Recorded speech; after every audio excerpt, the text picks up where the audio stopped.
શ્રી ગણાધિપતયે નમઃ.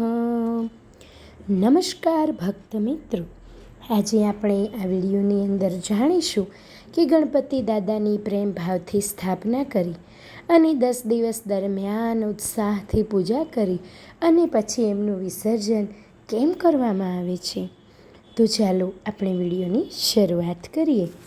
સનાતન ધર્મ મુજબ ભાદ્રપદ એટલે કે ભાદરવા માસની શુક્લ ચતુર્થીથી શ્રી વેદવ્યાસજીએ ભાગવત કથા ગણપતિજીને સતત 10 દિવસ સુધી સંભળાવી હતી, જેને ગણપતિએ પોતાના દાંતથી લખી હતી.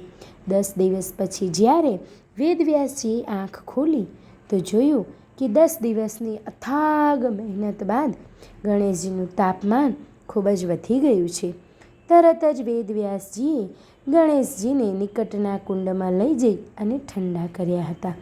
વેદવ્યાસજીએ ગણેશજીને પહેલી વખત ઠંડા કર્યા હતા અને તેમનું વિસર્જન કરાવ્યું હતું.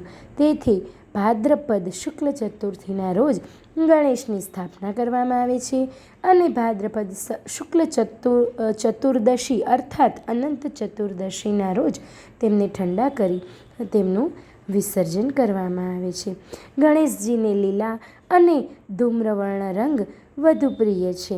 દુર્વા, શમીપત્ર, આંબલી, કેળ અને દૂધી તેમની પ્રિય વસ્તુ છે. તેથી ગણપતિજીના મુજબ આ વસ્તુઓને અર્પણ કરવી જોઈએ. ચતુર્થી અને ચતુર્દશી ગણેશજીની પ્રિય તિથિ છે. તેથી ગણેશજીની ન્યાસ ધ્યાન પૂજન અને વિસર્જન સદૈવ ચતુર્થી કે ચતુર્દશીના રોજ કરવામાં આવે છે. ગણેશજીના પ્રિય ભોગ મોદક અને લાડુ છે.